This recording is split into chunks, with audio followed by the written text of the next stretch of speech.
You're listening to The Coffee Hour. I'm Andy Bates. I'm Sarah Gulseth. To all our friends who are aspiring writers, new writers, or maybe veteran writers, we have a great event coming up for you in Texas. We're going to chat about that today with our friends from the Texas Lutheran Writers Roundup in just a moment. Thanks to Concordia University Wisconsin for supporting The Coffee Hour. Find out more about Concordia University Wisconsin at cuw.edu. Live uncommon. Joining us today, Ruth Meyer. She's the author of N is for Nativity and the coordinator of the annual Texas Lutheran Writers Roundup. Ruth, welcome back to the Coffee Hour. Thanks so much for having us. Now, I would like to say that the Texas Lutheran Writers Roundup is a fun annual event, and you have the energy to round up all these writers in Texas every year. Looking forward to more about the story behind that in just a moment and why gather Lutheran writers together in Texas each year and share their stories. More writers joining us this conversation today. Martha Van Buskirk. She is the author of Ordinary Lives, Extraordinary Grace, God's Purpose in Your Everyday. Martha, welcome to the Coffee Hour. Oh, great to be here. Also joining us today, Christina Hergenrader, author of Inspired, and a new book coming out in June. Christina, welcome back to the Coffee Hour. Thank you. So happy to be here. And the Reverend Michael Newman, author of Faith Notes, a Christ-Centered Survival Kit for Young Men, and plenty of other books from Concordia Publishing House. The Reverend Michael Newman, welcome back to the Coffee Hour. Good to be with you, Andy and Sarah. Well, I am excited to talk about the Texas Lutheran Writers Roundup, to learn more about why you are a writer and hear your stories and what you're going to be talking about at the Roundup as well. So let's talk about what you like to write about. What do you write about most and why? Christina, we'll start with you. You have a number of books with CPH that have been very encouraging and inspiring. What do you like to write about most? I love to write about the struggle as I get older and as I realize how much we learn in struggles and within our failures and within our understanding of how much we need grace. That is just becoming more and more fascinating. I find when I interview people for my books, I'm waiting for them to tell the stories of what's hard or where they're finding that they are just not enough and they're having to reach out to understand better what the Lord is doing in their lives and search for that. And so, yeah, this is the reason to write a book on the Psalms, I think, is that midlife has brought me the opportunity to really reflect on what it means to be totally dependent on the Lord. And that is showing that in our struggles for me right now. Martha, what about you? What do you write about the most and why? Well, thank you. I would say practical application of our faith. I am a professional writer, so I've pretty much written for a long time, not a book. So this is my first book, but it's definitely on walking out of faith. Ruth, what about you? I have 2 A to Z books, children's books with CPH. And so I do like writing A to Z books, but I don't want to only write A to Z books. I actually prefer writing fiction. I have one with CPH and 3 more that I self-published. And I, like Christina, I like writing about the struggles, God's grace in a messy life, because we all have messy lives. And the Bible is full of stories of people with messy lives, but yet somehow God keeps us in our faith and forgives us and keeps us going. You mentioned you like to write fiction. If you were to come up with a book idea for a fiction story right now, what would it be? Or what would be the most interesting or exciting fiction story that you would want to sit down and you wouldn't be able to do anything else but write that today? I would love to write book 5 of my Sola series.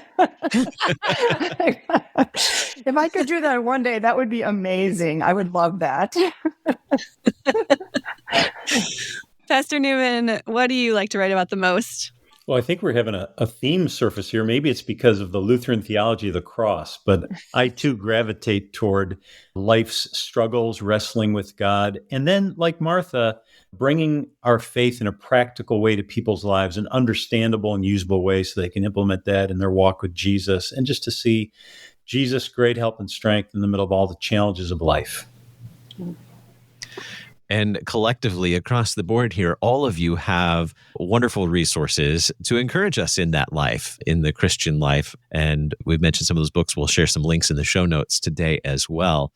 So what is, when you sit down to write, or maybe it's before you even sit down to write, what's most challenging in the writing process for you? What do you find most challenging? We'll come back to you, Christina. We'll start with you. What's most challenging in the writing process for you?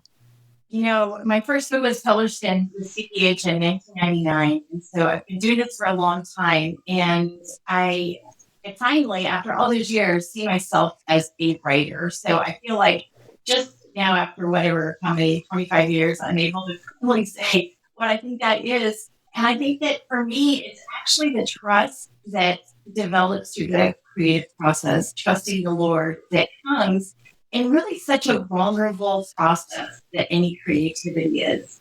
And when I first started writing, it was so different. Like we were still turning things in on floppy disks. Like it was just like amount of technology changes that have been like aids for writers and helps for writers.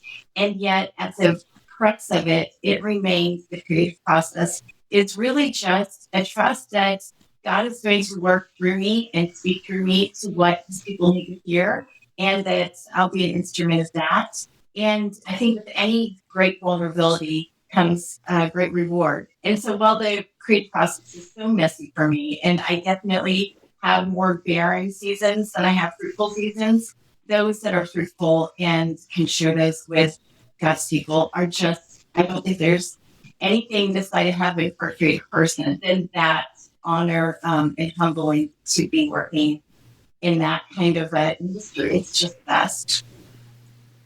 Now, Martha, you mentioned you're a professional writer. The recent book coming out that came out in November is your first book, I think you mentioned, but you've been writing, it sounds like, for a while. What is most challenging of the writing process for you?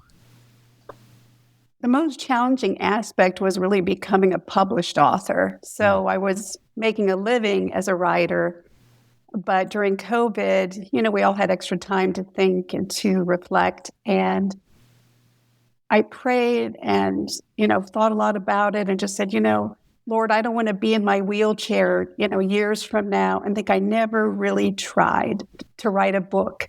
I never really gave it my all. So that process began during COVID, and He was so faithful, led me to my first, how to write a book, to a mentor, to a coaching program, to CPH.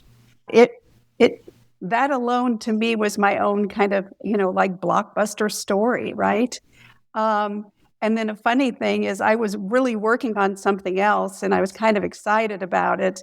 And again, in the aftermath of COVID, the Lord really just was put on my heart, this whole idea of shining the light, this little light of mine, that great hymn, not with me as an expert, by the way, but with me as something to learn, that He was going to teach me something, which He did, and that was a message that He wanted me to share. And boy, was that a rich experience. It was amazing. Pastor Newman, what's most challenging about the writing process for you? Well, I really enjoy writing, but to be able to prioritize it and find the time, and I'm a pastor, full-time pastor, and my role in the church as district president adds another layer of demand. So to be able to set the time aside and just the discipline to do it, I love it. For me, here in Texas, instead of hunting and fishing, I like writing. It's really something enjoyable. Sometimes people say, how can you write a book? And I just enjoy it. But you know how it is when you've got a lot of demands in your life, whether it be family or other personal demands or vocationally, to be able to set aside the time, carve out the space, and just the discipline of getting it done in certain blocks. So that's probably the biggest challenge for me. So instead of hunting or fishing, do you just put on hunting clothes or fishing clothes and then go hide and find a place to write so that the people don't know that you're trying to write, but that you're trying to get away from everything so you can have that quiet space to write? That's right. All my camo, all the clothes with sticks on them. We joke about it because both my sons-in-law are hunters and, they have their deer blinds. Exactly. I just fake it and then come into my little spot and write away. Yep. Now the secret's out. He's Deer not blind for hunting. writing. He's actually I love going it. to write. This is It's amazing. a good idea, actually. Brilliant. Yeah. So we should add that to the list of tips for the Writers There you Roundup go. today, right? Yeah. Buy some camo. It's Ruth, perfect. what is... writer's camo. I love it. Ruth, what do you find most challenging about the writing process? So I mentioned in my earlier answer about book 5 of my solo series, and I have been stuck on this book for a while now, and it's getting embarrassing. I don't get writer's block, but my characters just stop talking to me. And that's what has happened here. And I know that makes me sound crazy, and my kids all laugh at me when I say this, but I'm hitting a wall right now. And so it's been a while. And I finally decided that I'm just going to subvert the character that I'm supposed to be writing about and write another character's story so he gets jealous and starts talking to me again. So we'll see if that works. It hasn't so far, but maybe one of these days it will. We have more to learn about writing and what inspires these writers and why they write and their favorite part of the writing process, as well as we talk about the Texas Lutheran Writers Roundup that's coming up later on this, just a couple of weeks. Actually, we're going to share some more information about that and how you can be a part of it as well. You are listening to The Coffee Hour. I'm Andy Bates. I'm Sarah Golseth.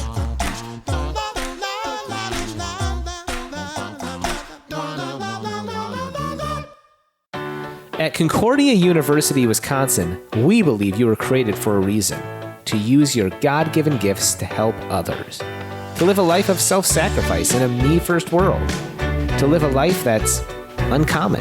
Whether you're taking one of 50-plus online programs or learning with us in person on the shores of Lake Michigan, you'll be equipped to make an uncommon impact. Learn more at cuw.edu. Concordia University Wisconsin.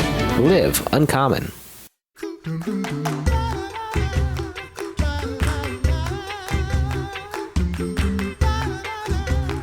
Welcome back to The Coffee Hour. I'm Andy Bates. I'm Sarah Golseth. Today we're talking with authors Ruth Meyer, Martha Van Buskirk, Christina Hergenrader, and Pastor Michael Newman about being participants in the Texas Lutheran Writers Roundup and their life as writers, what they enjoy about writing and what's challenging, what do they like to write about, all those things, and what they're going to be presenting on at the Writers Roundup as well. So let's talk about your favorite part of the writing process, and then we'll get to more of the details about the upcoming Texas Lutheran Writers Roundup. All right, Pastor Newman, we'll start with you. What is your favorite part of the writing process? I think, God is our creator, and he's given us as human beings this beautiful gift of also creating things. And I just love that creativity part and creating some resources that can reach people's lives, resources that may endure a little bit, resources that people can pass on and use to share Jesus and the gospel with others. That's just a joyful thing to be able to do.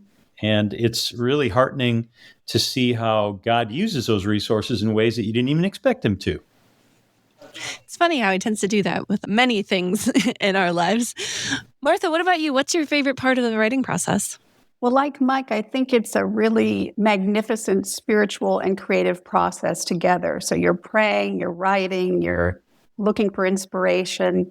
The other aspect in terms of the book that I just wrote would be that I'm hoping that the mistakes that I have made and the things that I've missed in the past, that those words can help or encourage or give someone, a lift or connect them to the Lord, that there's some purpose there, some, spreading of the gospel, some spreading of the light. I mean, it's a beautiful idea to me and a beautiful concept. That's what I'm hoping for. Christina, what about you? What's your favorite part of the writing process? I think that meeting readers is so rewarding because they've read big words that, it's such a crazy process that I've created. Almost feels like in a void, months before or years before. And then to be able to go to an event and speak or just, lead a Bible study and come face to face with for me, a lot of times they're women and they have these individual stories and just sharing the way that the Lord is working in their lives. And there is just this, moment of grace to realize that, these works that I wrote so long ago that are intermingling in their life right now. And the Holy Spirit is active in the scriptures to inspire and sharpen the faith. There's just this humbling, I think, of being able to be part of that And I always tell when I encourage any writer, or if I'm speaking at the roundup, I'll always tell people like publication is almost the worst part of writing process, because then you have all this like social media that you have to do and all these demands, and it's like, oh, I just really wanted to share the word of God with people. The upside of publication is it does give you the opportunity to meet people, because now they read something that you wrote and they understand something differently, and that just gives you a new connection with them. And now let's become a publication. So that is the upside of it, is the connection. And Ruth, what about you? What's your favorite part of the writing process? Well, I have to agree with what Christina said about meeting readers and hearing their feedback. That's always a wonderful part of the process. When my characters are talking to me, I love getting to know them. I love writing their stories. With the third book of my solo series, I actually had the entire thing written, and I revised one scene, which led me to rewrite the whole rest of the book. And it totally changed the way the book ended. And so it was like, okay, I was going to end up over here at point A, but then like my character was like, no, I'm going this way over here. Come on over to point B. And I mean, I fought it for as long as I could. I'm like, no, that's not how the story is supposed to end. She's like, whose story is this? It's my story. And so just getting to know my characters, being involved in their lives, like I have cried during writing scenes. And I think that's just such a wonderful, weird connection there, to cry over somebody that you're making up in your head. But when that happens to me, I love it. It's such a wonderful, it's an exhilarating feeling. So Ruth, tell us more about the Texas Lutheran Writers Roundup. Why host this every year? That is a great question. So this is our 7th year, and we started it with the intention, of course, just to kind of get the word out to students and, adults in the area about the different Lutheran writers that we have in Texas. We have a very talented group of writers, and some are not able to be here with us this year who have been with us in past years. We even have a couple who have never been able to make it. I ask them every year, and it just hasn't worked out yet. But there's so many different talented authors. And of course, one object is to just like get them to read, like to promote reading, because I feel like this generation, the kids nowadays, they've never known a time without cell phones. And there are so many distractions in life. Like if cell phones had been around when I was a kid, I probably would not have been the reader I am today. And it's just easier and requires less thinking sometimes to scroll through social media than to sit down with a book and actually just read.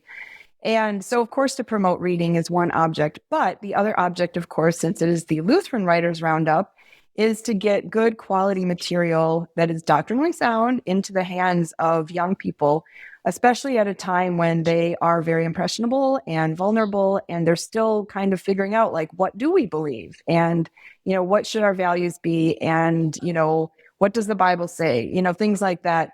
And within the Christian publishing market, there you can get anything. I mean, every denomination, even some things that we wouldn't consider Christian are still in the Christian market. And so it's kind of a landmine. You have to really know what you're doing when you're picking out, Christian fiction or any kind of Christian devotional, Christian living, whatever. And so we take the guesswork out of that. These books are all written from a biblical Lutheran perspective.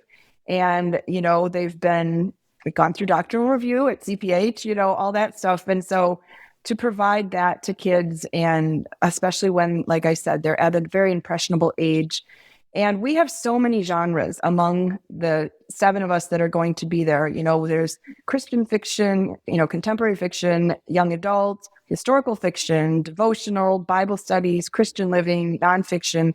For the number of authors we have, that's pretty impressive. There's something for everybody. So when and where is this year's Texas Lutheran Writers Roundup, Ruth? It is Friday, January 31st, and it's at Faith Lutheran High School in Warda, Texas, which shares the facilities with Holy Cross Lutheran Church in Warda. It will be from 9 to 2, and the schedule will be published on social media. So follow Faith Lutheran High School of Central Texas if you want to see more about it and see the bios of the different authors who will be there and get more information. Faith Lutheran High School of Central Texas, and it's coming up on January 31st, so that's right around the corner. What if I want to attend? Can I come be a high school student for a day? Come on down. We'd love to have you. Yes. We have a couple of area grade schools, Lutheran grade schools, who will be joining us, the 5th through 8th graders. And then, of course, the high schoolers from Faith Lutheran High School. We might have a few high school students from a couple neighboring schools to come as well. And anybody is welcome to come. Like, it's called the Texas Lutheran Writers Roundup, but it's not just for writers. It is for anybody who wants to hear more, wants to meet the authors, who likes to read. Even if you don't like to read, come and meet us anyway. We would love to have you. So if you're in the area, please come on down and join us. So what can we expect to happen at this year's Texas Lutheran Writers Roundup? We'll get to meet some Lutheran writers, but what actually happens in the time at the Roundup?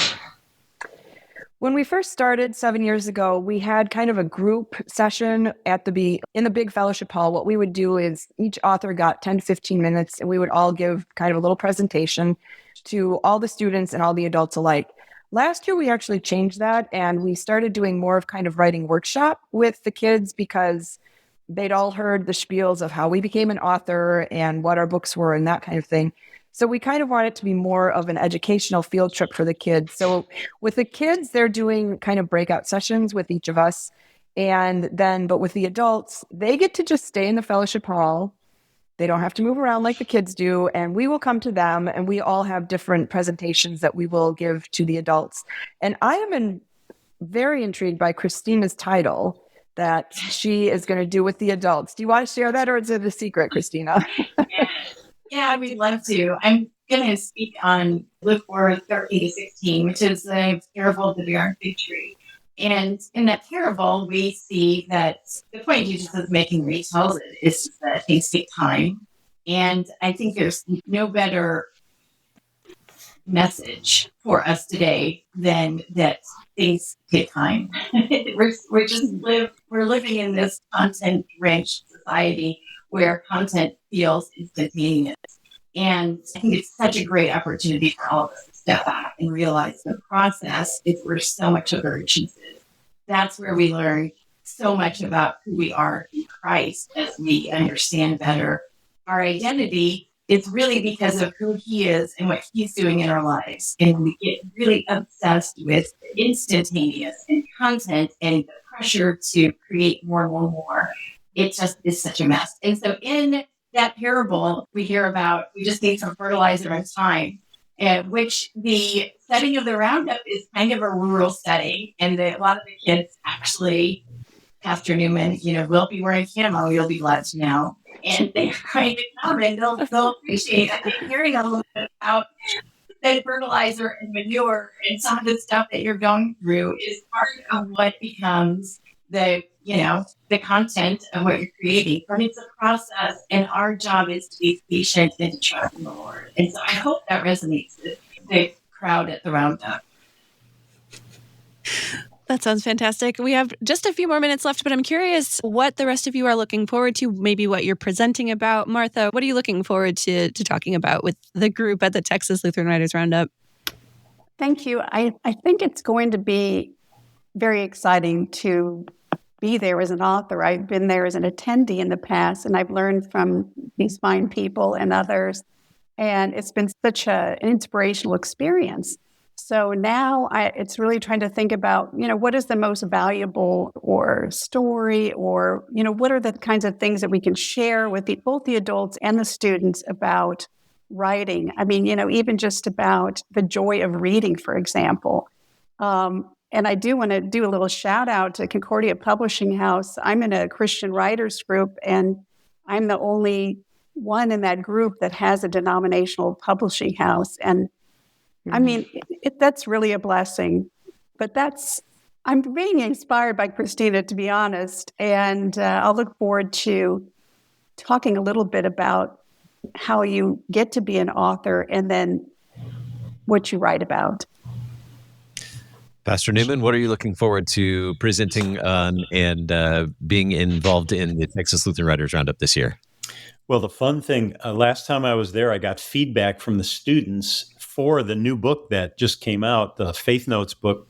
So I'm going to be able to say, hey, you guys gave me all this info and here's the book. And that's going to be kind of fun. And I just like to talk to people about using their gifts for God's kingdom and sharing the gospel. Not everyone's a writer, but we all have gifts. So to be able to get them excited perhaps about how they can use their uniqueness as part of the body of Christ is always fun for me. Very good. Ruth, favorite moment at the Texas Lutheran Writers Roundup each year? I just love being there with everybody else and being able to talk as authors, sometimes over lunch, sometimes just afterwards, and just being able to catch up and talk, and just the camaraderie and the fellowship is amazing. Very good. We'll share more. We'll share the link to the Facebook page as well for Texas, Faith Lutheran High School of Central Texas. We'll share that so you can find the information about the Texas Lutheran Writers Roundup. Thank you all for being our guests today. Ruth Meyer, Martha Van Buskirk, Christina Hergenrader, and Pastor Michael Newman. Thank you so much for being our guests and sharing about your involvement in the Texas Lutheran Writers Roundup. It was great to chat with you all again. You've been listening to The Coffee Hour. I'm Andy Bates. I'm Sarah Golseth. The Coffee Hour with Andy and Sarah is a production of KFUO. To support The Coffee Hour and KFUO Radio, visit kfuo.org. You can also text KFUO to 41444 or send an email to gifts@kfuo.org. And you can call us at 800-844-0524. KFUO. Christ for you, anytime, anywhere.